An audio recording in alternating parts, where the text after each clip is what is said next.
ಆತ್ಮೀಯ ಬಂಧುಗಳೇ, ಶ್ರೀರಾಮಚರಿತಮಾನಸ ಲಂಕಾಕಾಂಡ ಇದರಿಂದ ಇವತ್ತು ಛಂದಸ್ಸುಗಳನ್ನು ತಿಳ್ಕೊಳ್ಳೋಣ.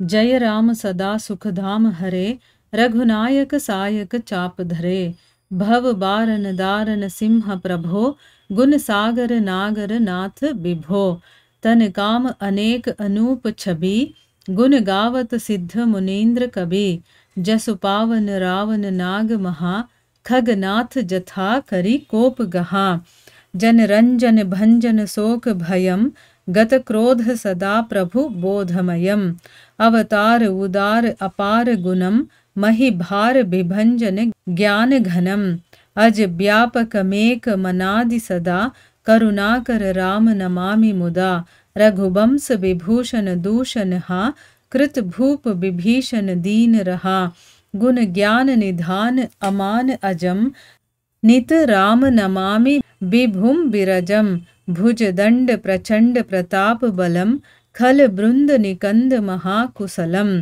बिनु कारण दीन दयाल हितम, छवि धाम नमामि रमा सहितम, भव तारन कारण काज परम, मन संभव दारुण दोषहरम, सर चाप मनोहर त्रोन धरम, जल जारुन लोचन भूप बरम, सुख मंदिर सुंदर श्रीरमनम, मद मार मुधा ममता समनम, अनवद्य अखंड न गोचर गो, सब रूप सदा सब होई न सो, इति वेद बदंती न दंत कथा, रवि आतप भिन्न मभिन्न जथा, कृत कृत्य विभो सब बानर ये, निरखंति तवानन सादर ये, धिग जीवन देव शरीर हरे, तव भक्ति बिना भव भूलि परे, अब दीन दयाल दया करिए, मति मोरी विभेद करी हरिये, जेहि ते विपरीत क्रिया करिए,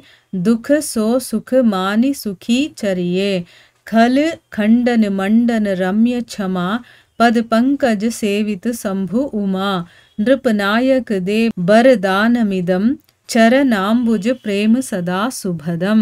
ಇವು ಛಂದಸ್ಸುಗಳು. ಈಗ ಇದರ ಅರ್ಥವನ್ನು ತಿಳ್ಕೊಳ್ಳೋದಕ್ಕೆ ಪ್ರಯತ್ನ ಮಾಡೋಣ. ತುಳಸಿದಾಸರು ಹೇಳ್ತಾರೆ, ದೇವತೆಗಳೆಲ್ಲ ಪ್ರಾರ್ಥನೆ ಮಾಡಿ ನಿನಗೆ ಇವಾಗ ನಾವು ಶರಣಾಗಿದ್ದೀವಿ, ನಮ್ಮನ್ನ ಕಾಪಾಡು. ಯಾಕೆ ಅಂತಂದ್ರೆ ನಾವು ಪರಮ ಅಧಿಕಾರಿಗಳಾಗಿದ್ರು ಕೂಡ ಸ್ವಾರ್ಥ ಪರಾಯಣರಾಗಿ ನಿನ್ನ ಭಕ್ತಿಯನ್ನ ಮರೆತು ನಾವು ಸದಾ ಭವಸಾಗರದ ಪ್ರವಾಹದಲ್ಲಿ ತೊಳಲಾಡ್ತಾ ಇದ್ದೀವಿ.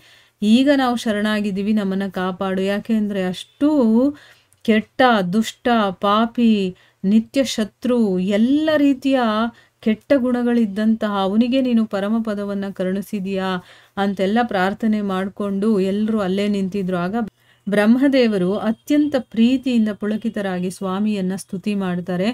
ಆ ಬ್ರಹ್ಮದೇವ ಮಾಡಿದಂತಹ ಸ್ತುತಿನೇ ಇದು. ಈಗ ಇಲ್ಲಿ ಅರ್ಥ ಏನ್ ಕೊಟ್ಟಿದ್ದಾರೆ ಆ ಸ್ತುತಿಗೆ ಅಂತ ತಿಳ್ಕೊಳ್ಳೋಣ.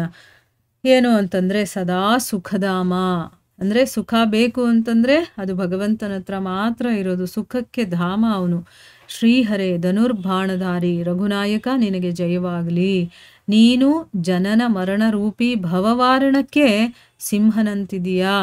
ಅಂದ್ರೆ ಭವದ ಒಂದು ಕಾಡಿದ್ರೆ ಅದರಲ್ಲಿ ಸಿಂಹನಾಗಿದೀಯಾ ನೀನು. ಸ್ವಾಮಿ ಸರ್ವವ್ಯಾಪಕ, ನೀನು ಸದ್ಗುಣ ಸಾಗರ, ಸರ್ವ ಸಮರ್ಥನಾಗಿದೆಯಾ ನೀನು. ಎಲ್ಲವನ್ನ ಕೊಡೋದು ಆಗುವಂಥವ್ ನೀನು. ಎಲ್ಲ ಸಾಮರ್ಥ್ಯ ನಿನ್ನಲ್ಲಿದೆ. ನೀನು ಕೋಟಿ ಮನ್ಮಥ ಸುಂದರಾಕಾರನಾಗಿರುವೆ. ನೀನು ಒಬ್ಬ ಮನ್ಮಥನೇ ತುಂಬಾ ಸೌಂದರ್ಯವಂತ ಅಂತ ಹೇಳ್ತಾರೆ. ಇನ್ನು ಕೋಟಿ ಮನ್ಮಥರನ್ನ ಹಾಕಿದ್ರೆ ಎಷ್ಟು ಸೌಂದರ್ಯ ಇರುತ್ತೋ ಅಷ್ಟು ಸೌಂದರ್ಯ ಇರುವಂಥವ್ ನೀನು. ಸಿದ್ಧರು ಮುನಿಗಳು ಕವಿಗಳು ಕೂಡ ನಿನ್ನ ಗುಣಗಳನ್ನ ನಿರಂತರವಾಗಿ ಗಾನ ಮಾಡ್ತಾ ಇರ್ತಾರೆ. ನಿನ್ನ ಯಶಸ್ಸು ಉಜ್ವಲವಾಗಿದೆ. ರಾವಣ ಅನ್ನುವಂಥ ಮಹಾಸರ್ಪವನ್ನ ಲೀಲಾಜಾಲವಾಗಿ ಗರುಡನ ಹಾಗೆ ನೀನು ಕೋಪದಿಂದ ಸಂಹಾರ ಮಾಡದೆ. ಒಂದು ಸರ್ಪವನ್ನ ಗರುಡ ಹೇಗೆ ಆರಾಮಾಗಿ ಅದನ್ನ ಕೊಂದು ಬಿಡುತ್ತೋ ಆ ರೀತಿ ನೀನು ಕೊಂದಿದೀಯಾ. ಪ್ರಭೋ ಸೇವಕರಿಗೆ ಆನಂದ ಪ್ರದಾಯಕನು, ಶೋಭ ಭಯನಾಶಕನು, ಕ್ರೋಧರಹಿತನು, ನಿತ್ಯ ಜ್ಞಾನ ಸ್ವರೂಪನೂ ಕೂಡ ನೀನಾಗಿದೆಯಾ. ನಿನ್ನ ಅವತಾರ ಇದೆಯಲ್ಲ ಅದು ಉದಾರವಾಗಿರುವಂಥದ್ದು, ಅಪಾರ ದಿವ್ಯ ಗುಣಗಳಿಂದ ಕೂಡಿರುವಂಥದ್ದು. ಭೂಭಾರವನ್ನ ಕಡಿಮೆ ಮಾಡಬೇಕು ಅಂತಾನೆ ನಿನ್ನ ಅವತಾರ ಆಗಿದೆ. ಜ್ಞಾನ ನಿಧಾನನು ಅವತರಿಸಿದರೂ ಕೂಡ ನೀನು ನಿತ್ಯನಾಗಿರುವಂಥವನು, ಜನ್ಮರಹಿತನು, ಸರ್ವವ್ಯಾಪಕನು, ಅದ್ವಿತೀಯನು, ಅನಾದಿ ಕೂಡ ಆಗಿದೆಯಾ. ಓ ಕರುಣಾಕರ ಶ್ರೀರಾಮ, ನಾನು ತುಂಬ ಸಂತೋಷದಿಂದ ನಿನಗೆ ನಮಸ್ಕಾರ ಮಾಡ್ತಾ ಇದ್ದೀನಿ. ರಘುವಂಶಣ ಭೂಷಣ, ದುಷ್ಟ ರಾಕ್ಷಸ ಸಂಹರಣ, ಸಮಸ್ತ ದೋಷಹಾರಿ, ದೀನನಾಗಿ ಶರಣು ಬಂದ ವಿಭೀಷಣನನ್ನ ಲಂಕಾಧಿಪತಿಯನ್ನಾಗಿ ಮಾಡದೆ. ಓ ಜ್ಞಾನಗುಣ ನಿಧಾನ, ನಿರಭಿಮಾನಿಯೇ, ಅಜನೇ, ಸರ್ವವ್ಯಾಪಿಯೇ, ನಿರ್ವಿಕಾರನೇ ಶ್ರೀರಾಮ, ನಿನಗೆ ವಂದನೆ. ನಿನ್ನ ಭುಜದಂಡ ಪ್ರತಾಪ ಬಲಗಳು ಪ್ರಚಂಡವಾಗಿರುವಂಥದ್ದು. ಖಳವೃಂದವನ್ನು ನಿರ್ನಾಮ ಮಾಡುವುದರಲ್ಲಿ ನೀನು ನಿಸ್ಸೀಮ. ಯಾರು ಮೋಸ ತೊಂದರೆಗಳನ್ನು ಕೊಡ್ತಾ ಇರ್ತಾರೋ ಖಳರು ಅಂತ ಹೇಳ್ತಾರೆ. ಖಳರ ವೃಂದ ಅಂತಂದರೆ ಅವರ ಗುಂಪನ್ನೇ ನೀನು ನಾಶ ಮಾಡುವಂಥದ್ರಲ್ಲಿ ನೀನು ನಿಸ್ಸೀಮ. ದೀನರ ಮೇಲೆ ಅವ್ಯಾಜ ಕರುಣೆಯನ್ನು ತೋರಿ ಅವರಿಗೆ ಶುಭಮಂಗಳವನ್ನು ಕರುಣಿಸುವಂಥವು ನೀನು. ಓ ಶೋಭಾ ನಿಧಾನನೇ, ಜಾನಕಿ ಸಹಿತನಾಗಿ ವಿರಾಜಿಸ್ತಾ ಇರುವಂಥ ನಿನಗೆ ನಮಸ್ಕಾರಗಳು. ನೀನು ಸಂಸಾರ ಸಾಗರದಿಂದ ಎಲ್ಲರನ್ನೂ ಕೂಡ ಉದ್ಧರಿಸುವಂಥವನು. ಕಾರಣ ಕಾರ್ಯಗಳಿಂದ ಅತೀತನು. ಅಂದರೆ ಕಾರಣ ಅಂತಂದರೆ ಮಾಯೆ, ಕಾರ್ಯ ಅಂತಂದರೆ ಜಗತ್ತು. ಸೊ ಇದೆಲ್ಲದಕ್ಕೂ ನೀನು ಅತೀತನು. ಮನಸ್ಸಿನಲ್ಲಿ ಉತ್ಪತ್ತಿಯಾಗುವಂತಹ ದಾರುಣ ದೋಷಗಳನ್ನು ಪರಿಹಾರ ಮಾಡುವಂಥವನು. ಮಂಜುಳ ತೂಣೀರ ಧನುರ್ಬಾಣಧಾರಿಯೇ, ಜಲಜಾರುಣ ನೇತ್ರನೇ, ರಾಜ ಶಿರೋಮಣಿಯೇ, ಸುಖ ನಿಧಾನನೇ, ಸುಂದರ ಶ್ರೀರಮಣ, ನೀನು ಮಿಥ್ಯಾ ಮಮತೆ, ಅಹಂಕಾರ, ಕಾಮನೆಗಳನ್ನು ನಾಶ ಮಾಡುವಂಥವನು. ನೀನು ಅನಿಂದ್ಯನು, ಅಖಂಡನು, ಇಂದ್ರಿಯಗಳಿಗೆ ಅಗೋಚರನಾಗಿರುವಂಥವನು.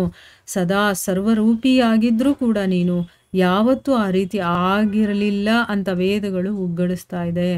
ಅಂದರೆ ಎಲ್ಲ ಕಡೆನೂ ನೀನೇ ಇದ್ದರೂ ಕೂಡ ಆ ರೀತಿ ಆಗಿಲ್ಲ ಅಂತ ವೇದಗಳು ಹೇಳ್ತಾ ಇದೆ. ಇದು ಯಾವುದೋ ಒಂದು ದಂತಕತೆ ಅಲ್ಲ, ಒಣಕಲ್ಪನೆಯೂ ಅಲ್ಲ. ಸೂರ್ಯ ಮತ್ತು ಅವನ ಪ್ರಕಾಶ ಭಿನ್ನವೂ ಹೌದು, ಅಭಿನ್ನವೂ ಹೌದು. ಈಗ ನಾವು ಸೂರ್ಯನನ್ನು ನೋಡ್ತೀವಿ, ಸೂರ್ಯನನ್ನೇ ನಾವು ಡೈರೆಕ್ಟಾಗಿ ನೋಡ್ತಾ ಇದ್ದೀವ? ನೋಡೋಕ್ಕಾಗತ್ತಾ ನಮಗೆ? ಯಾವತ್ತಾದರೂ ನೋಡಿದ್ದೀವ ನಾವು? ಇಲ್ಲ. ಆದರೆ ಸೂರ್ಯನ ಬೆಳಕನ್ನು ನಾವು ಸದಾ ನಮ್ಮ ಕಣ್ಮುಂದೆ ನೋಡ್ತಾ ಇದ್ದೀವಿ. ಅವನ ಕಿರಣಗಳು ನಮ್ಮವರೆಗೂ ಬರ್ತಾ ಇದೆ ಅಲ್ವಾ? ಸೂರ್ಯ ಮತ್ತು ಅವನ ಪ್ರಕಾಶ ಇದೆಯಲ್ಲ, ಅದು ಬೇರೆನೂ ಹೌದು ಮತ್ತು ಒಂದೂ ಹೌದು. ಇದರ ವಿಚಾರ ನಮಗೆ ಚೆನ್ನಾಗಿ ಗೊತ್ತಾಗಬೇಕು ಅಂತಂದರೆ ಭಗವದ್ಗೀತೆಯಲ್ಲಿ ತುಂಬ ಚೆನ್ನಾಗಿ ವರ್ಣನೆ ಮಾಡಿದ್ದಾರೆ ಇದ್ರ ಬಗ್ಗೆ. ಸೂರ್ಯ ಮತ್ತು ಅವನ ಪ್ರಕಾಶ ಹೇಗೆ ಭಿನ್ನ ಮತ್ತು ಒಂದೂ ಹೌದು ಅಂತ. ಈಗ ಸೂರ್ಯನ ಪ್ರಕಾಶ ಅನ್ನೋದು ಸೂರ್ಯನೇ, ಆದರೆ ಸೂರ್ಯ ಅಲ್ಲ ಕೂಡ ಅಲ್ವಾ? ಸೂರ್ಯನ ಪ್ರಕಾಶ ಅಂತಂದಿದ ತಕ್ಷಣ ಸೂರ್ಯನನ್ನೇ ನೋಡ್ತಾ ಇದ್ದೀವಾ? ಇಲ್ಲ, ಅದು ಅವನ ಪ್ರಕಾಶ ಅಷ್ಟೇ. ಆದರೆ ಅದು ಸೂರ್ಯನೂ ಹೌದು ಅಲ್ವಾ? ಆ ರೀತಿ ಅದು ನಾವು ಅದನ್ನು ಚೆನ್ನಾಗಿ ಅರ್ಥ ಮಾಡ್ಕೊಂಡಾಗ ಮಾತ್ರ ಅರ್ಥ ಆಗುತ್ತೆ. ಅದು ನಮ್ಗೆ ಗೊತ್ತಾಗಬೇಕು ಅಂತಂದರೆ ಭಗವದ್ಗೀತೆಯಲ್ಲಿ ಅದನ್ನು ತುಂಬ ಚೆನ್ನಾಗಿ ಎಕ್ಸ್ಪ್ಲೈನ್ ಮಾಡಿದ್ದಾರೆ, ಅಲ್ಲಿ ನಾವು ತಿಳ್ಕೊಬೋದು. ಯಾಕಂದರೆ ಅದು ತುಂಬ ದೊಡ್ಡದಾಗಿ ಎಕ್ಸ್ಪ್ಲೈನ್ ಮಾಡಬೇಕಾಗತ್ತೆ. ಈಗ ಸೂರ್ಯ ಮತ್ತು ಅವನ ಪ್ರಕಾಶ ಹೇಗೆ ಅಭಿನ್ನ ಕೂಡ ಹೌದೋ ಭಿನ್ನ ಕೂಡ ಹೌದೋ, ಅದೇ ರೀತಿ ನೀನು ಈ ಜಗತ್ತಿನಿಂದ ಭಿನ್ನನೂ ಹೌದು, ಅಭಿನ್ನನೂ ಹೌದು. ಈಗ ಭಗವಂತನನ್ನ ಅತೀತನು, ಈ ಜಗತ್ತಿಗೆ ಅತೀತನಾಗಿರುವಂಥವನು, ಮೂರು ಗುಣಗಳಿಗೂ ಅತೀತನಾಗಿರುವಂಥವನ್ನೆಲ್ಲ ಹೇಳ್ತಾರಲ್ವ. ಅದಕ್ಕೆ ಇಲ್ಲಿ ಹೇಳ್ತಾ ಇರೋದು, ಹೇಗೆ ಸೂರ್ಯ ಮತ್ತು ಅವನ ಪ್ರಕಾಶ ಭಿನ್ನನೂ ಹೌದು, ಅಭಿನ್ನನೂ ಹೌದು, ಅದೇ ರೀತಿ ನೀನು ಈ ಜಗತ್ತಿಗೆ ಭಿನ್ನನೂ ಹೌದು, ಅಭಿನ್ನನೂ ಹೌದು. ನೀನಿದ್ರೇನೆ ಈ ಜಗತ್ತು, ಆದರೆ ನೀನು ಈ ಜಗತ್ತಿಗೆ ಒಳಪಟ್ಟಿಲ್ಲ, ನೀನು ಇದಕ್ಕೆ ಅತೀತನಾಗಿದೆಯಾ ಅಂತ ಕೂಡ ಹೇಳ್ತಾರಲ್ವ. ಆ ರೀತಿ ಇಲ್ಲಿ ಹೇಳ್ತಾ ಇರೋದು. ಓ ಸರ್ವವ್ಯಾಪಕ ಪ್ರಭು, ಆದರದಿಂದ ನಿನ್ನ ಮುಖಾವಲೋಕನ ಮಾಡುವ ಈ ವಾನರರು ಕೃತಾರ್ಥರು. ನಿನ್ನ ಮುಖವನ್ನು ದರ್ಶನ ಮಾಡ್ತಾ ಇದ್ದಾರಲ್ಲ ಈ ವಾನರರು ನಿಜವಾಗ್ಲೂ ಕೃತಾರ್ಥರು. ಶ್ರೀಹರೇ, ನಮ್ಮ ದಿವ್ಯ ದೇವ ಶರೀರಕ್ಕೆ ಧಿಕ್ಕಾರವಿರಲಿ. ಯಾಕೆ ಅಂತಂದರೆ ನಾವು ಭಕ್ತಿರಹಿತರಾಗಿ ಸಾಂಸಾರಿಕ ವಿಷಯಗಳಲ್ಲಿ ಮಗ್ನರಾಗಿದ್ದೀವಿ. ಓ ದೀನಶರಣ್ಯ, ನನ್ನ ವಿಪರೀತ ಕ್ರಿಯೆಗಳನ್ನು ಆಚರಿಸುವ ವಿಭೇದಕಾರಿಯಾದ ಬುದ್ಧಿಯನ್ನು ದಯಮಾಡಿ ಪರಿಹರಿಸು. ದುಃಖವನ್ನೇ ಸುಖ ಅಂತ ಭಾವಿಸಿ ಆನಂದದಲ್ಲಿ ಮುಳುಗಿ ಹೇಳ್ತಾ ಇದ್ದೀನಿ ಅಂತಂದ್ಬಿಟ್ಟು ಇಲ್ಲಿ ಬ್ರಹ್ಮನೇ ಕೇಳ್ಕೊಳ್ತಾ ಇದ್ದಾನೆ ನೋಡಿ.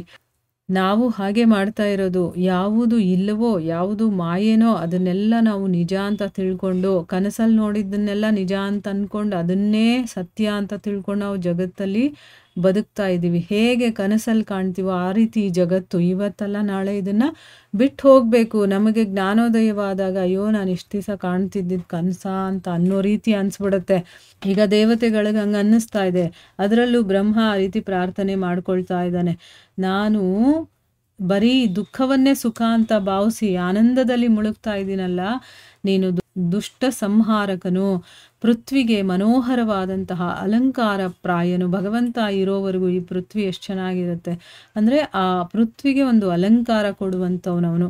ನಿನ್ನ ಚರಣಕಮಲಗಳನ್ನು ಸರ್ವದಾ ಶಿವಪಾರ್ವತಿಯರು ಸೇವಿಸ್ತಾ ಇರ್ತಾರೆ.